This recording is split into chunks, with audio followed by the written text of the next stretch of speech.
हम एक और नए वीडियो में, और इस वीडियो हम करने वाले हैं, ये क्या है, टेस्ट है बेस्ड ऑन करंट अफेयर्स। ठीक है, हम करंट अफेयर्स पे बेस्ड टेस्ट करने वाले हैं। एक्चुअली मैं कल वीडियो नहीं बना पाया था, उसके लिए सॉरी।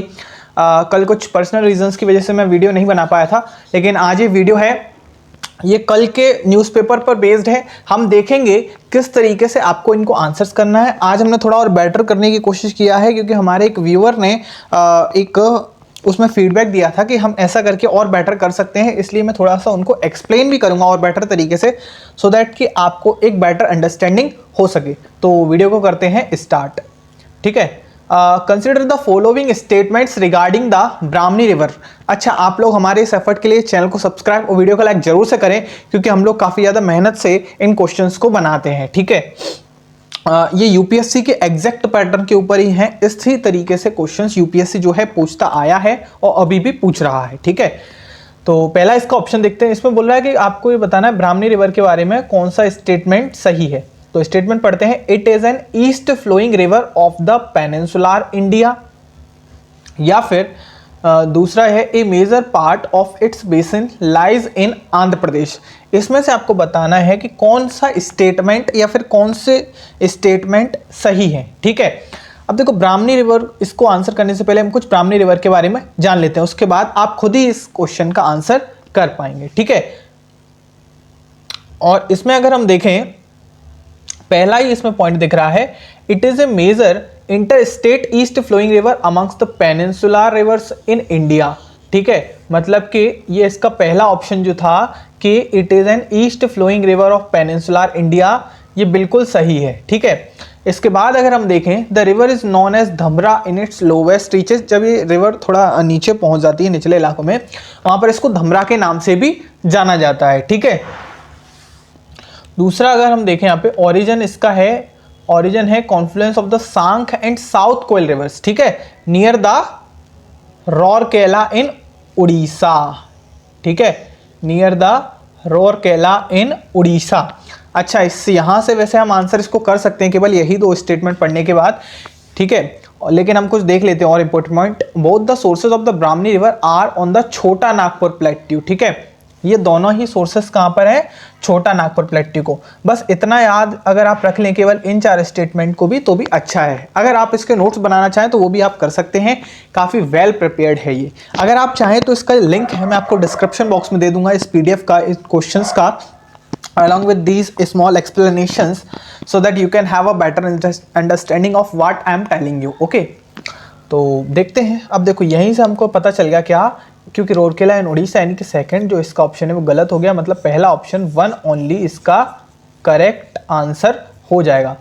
चलते हैं अगले क्वेश्चंस की ओर। ठीक है, ये है question number second. Question number second है नुगु वाइल्ड लाइफ सेंचुरी के बारे में। ठीक है, Nugu wildlife sanctuary is located in, अब देखो ये कुछ ऐसा क्वेश्चन है यार, ये अपने को एकदम जुबान पे होना चाहिए। ठीक है, वाइल्ड लाइफ सेंचुरीज, खास करके वो वाइल्ड लाइफ सेंचुरीज जो न्यूज़ में आती रहती है। देखो यार, वाइल्ड लाइफ सेंचुरी से रिलेटेड क्वेश्चंस यूपीएससी ने कई बार पूछा है, तो मेक श्योर कि आपको wild life sanctuaries, national park, ये आपको अच्छी तरीके से याद हो कहाँ पे है। अगर उनके, देखो इनमें बता देता हूँ किस तरीके से क्वेश्चन आते हैं।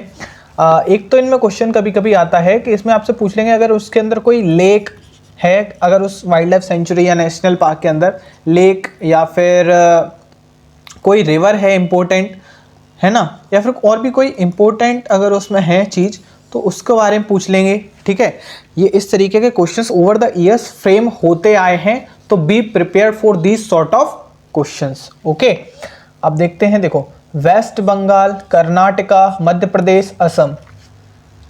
एक्सप्लेनेशन अगर हम देखें इसमें कौन सा सही होगा, इसके लिए पहले हम थोड़ा सा देख लेते हैं। ठीक है, वैसे तो पहले स्टेटमेंट से ही क्लियर हो जाएगा। पहला अगर हम क्वेश्चन पढ़ें, it is situated north of Bandipur national park in Mysore district of Karnataka.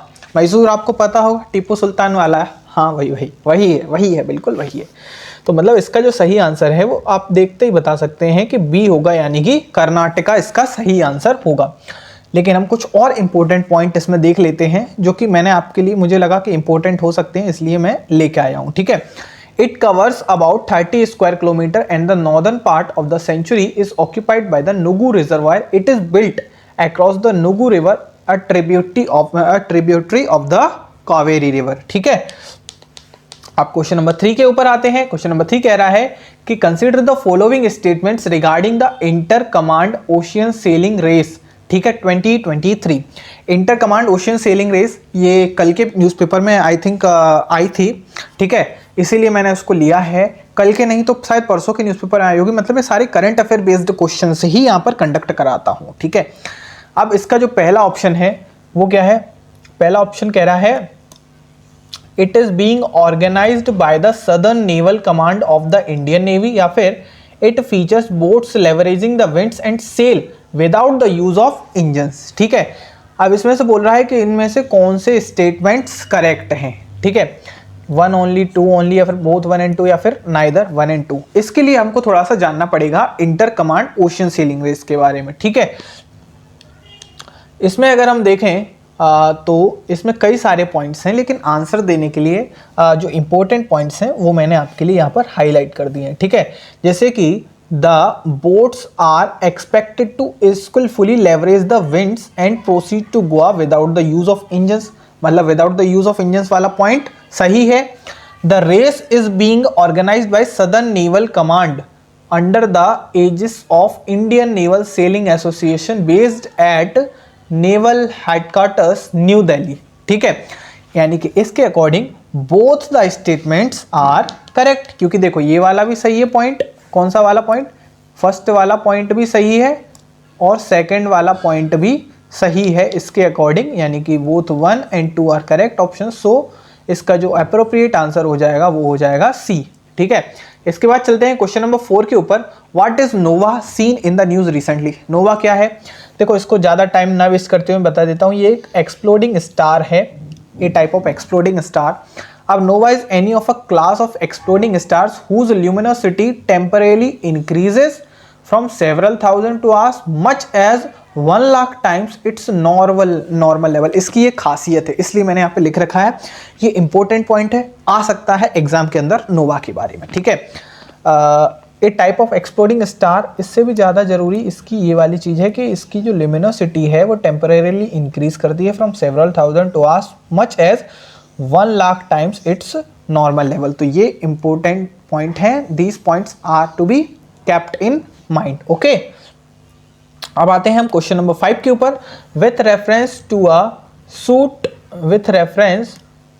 Suit for specific performance in Indian judiciary consider the following statements. Indian judiciary के बारे में है ये क्वेश्चन।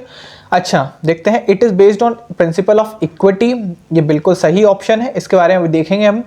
ठीक है, इसके बाद सेकंड है a specific performance clause is inserted into a contract to make the contract non binding under specific circumstances, ये भी मेरे ख्याल से सही है, अभी हम इसको देखेंगे। It is dealt with under the transfer of property act, ये मुझे गलत लग रहा है, इसको मैं अब हम इसको डिस्कस करते हैं। ठीक है, देखो पहला ही पॉइंट मैंने यहाँ पे लिखा है, specific performance is a remedy developed by the principle of equality. ठीक है, और दूसरा इसमें मैंने पॉइंट लिखा है, the very next point is it is dealt with under specific relief act, not in this transfer of property act. ठीक है, parties to an agreement may insert a specific performance clause into contract to protect their interest in the event of a breach of contract by either party। ठीक है, ये मैंने केवल extra information के लिए लिख दिया है, बाकी इसका जो सही ऑप्शन हो जाएगा वो क्या हो जाएगा, पहला और तीसरा। सॉरी मैंने एक्चुअली थोड़ा सा मिस्टेक कर दिया है ना, ये वाला इसका सही ऑप्शन हो जाएगा और ये वाला हो जाएगा। ठीक है, इसके बाद आते हैं क्वेश्चन नंबर 6 के ऊपर। Consider the following statement regarding the international tropic timber organisation. International tropic timber organisation, इसके बारे में अगर हम देखें क्या पॉइंट दिया है, it is an inter governmental organisation which promote sustainable management and conservation of tropical forest. ये भी काफी अच्छा क्वेश्चन है और इसका जो पहला ऑप्शन है वो बिल्कुल करेक्ट है, अभी हम देखेंगे क्यों। ठीक है, और all of its projects are funded by voluntary contributions from government, ये भी बिल्कुल सही है मेरे ख्याल से, अभी हम इसको डिस्कस करते हैं। देखो, it is governing body of the international tropic timber organisation. पहला तो इसको आपको याद रखना है, इस पॉइंट को। उसके बाद it is an inter governmental organisation promoting the sustainable management and conservation of tropical forest and the expansion and diversification of international trade in tropical timber for sustainably managed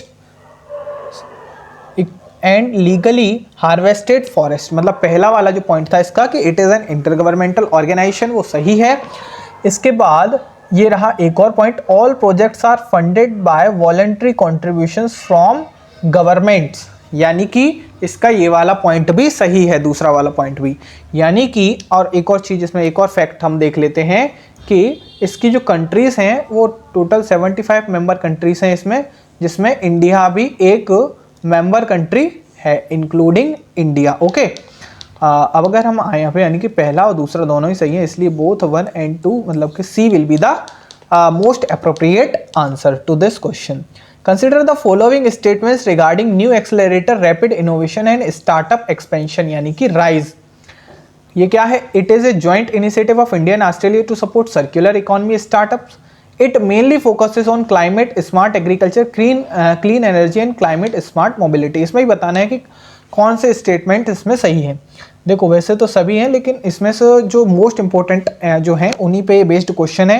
ये रहा, देखो इसको अगर आप पढ़ें तो आपको समझ आता है, future rounds of the accelerator will focus on climate smart agriculture, clean energy and climate smart mobility, है ना। और ये वाला पॉइंट पढ़ो, this initiative mainly focuses on startups and small to mid sized enterprises, MSMEs जानते होंगे, sorry एसएमएमईज की यहाँ पे बात हो रही है, in India and Australia working on circular economy technologies and solutions. यानी कि दोनों ही स्टेटमेंट जो हैं ये करेक्ट हैं, इसलिए इसका जो मोस्ट अप्रोप्रिएट आंसर हो जाएगा वो हो जाएगा ऑप्शन नंबर सी, यानी कि सी इसका करेक्ट ऑप्शन हो जाएगा। इसके बाद हम आते हैं क्वेश्चन नंबर 8 के ऊपर। क्वेश्चन नंबर 8 है, निधि राणा नोआडिहिंग recently seen in the news is frog है, एक्चुअली वो भी एक म्यूजिक फ्रॉग। ठीक है, इस पर हम ज़्यादा टाइम वेस्ट नहीं करते हैं। कुछ क्वेश्चंस ऐसे होते हैं जो हमको थोड़ा एक फैक्ट टाइप में रटे हुए होने चाहिए, ये उन्हीं में से एक क्वेश्चन है। ठीक है, with reference to southern annular mode SAM consider the following statement. Statement number 1 कि it is the north south movement of southern westerly winds and it blows continuously in the mid to high latitudes of the southern hemisphere, या फिर during its positive mode there is a higher anomalous air pressure over Antarctica। ये 3 statements हैं यहाँ पे basically. ठीक है, इनमें अब हम देखते हैं कि कौन से स्टेटमेंट सही हैं, ओनली 1 ओनली 2 या फिर सभी स्टेटमेंट सही हैं, इसको देखने की हम कोशिश करेंगे। देखो, it is the north south movement of southern westerly winds, मतलब एक सही है इसका statement. It is only known as the Antarctic oscillation. अब देखो दूसरा जो क्वेश्चन बना है वो यहाँ से बना है, इसमें 2 मोड होते हैं, एक तो पॉजिटिव और एक निगेटिव। ठीक है, पॉजिटिव के बारे में बात करें तो in this mode there is lower anomalous air pressure over Antarctica, मतलब एंटार्क्टिका वाला जो पार्ट है उस पर कम एनोमलस प्रेशर होगा as compared to the higher pressure over the mid latitude. जो मिड लैटिट्यूड्स वाले जो एरिया हैं उन पर ज़्यादा प्रेशर होगा। ठीक है, और नेगेटिव सदर्न एनुलर मोड में देखें तो it is the mode the belt of strong southern westerly wind expands northward toward the equator और bringing cold wet weather to Patagonia and glacier advances. ठीक है, तो यानी कि इसके अकॉर्डिंग अगर हम देखें तो स्टेटमेंट ये वाला और ये वाला बिल्कुल सही है, मतलब कि इसका जो पहला और दूसरा स्टेटमेंट बिल्कुल सही है, लेकिन ये वाला बिल्कुल गलत है, जिसमें कह रहा है क्या कि during its positive mode there is a higher anomalous air pressure over Antarctica, क्योंकि अभी अभी हमने देखा पॉजिटिव साइकिल में क्या होता है, लोअर एनोमलस प्रेशर होता है एंटार्क्टिका पर। ठीक है, अब लास्ट बचा है ऑस्ट्रोहेन 23 जो कि ऑस्ट्रेलिया के साथ हुई है। ठीक है, फर्स्ट एडिशन जो है महाजन राजस्थान में हुआ है, 2022 से स्टार्ट हुआ है। ठीक है, अगर आपको वीडियो पसंद आया तो चैनल को सब्सक्राइब और वीडियो को लाइक जरूर से करें। ऐसे करने से हमको मोटिवेशन मिलता है कंटिन्यूसली आपके लिए ऐसे हेल्पफुल वीडियोस बनाते रहने के लिए।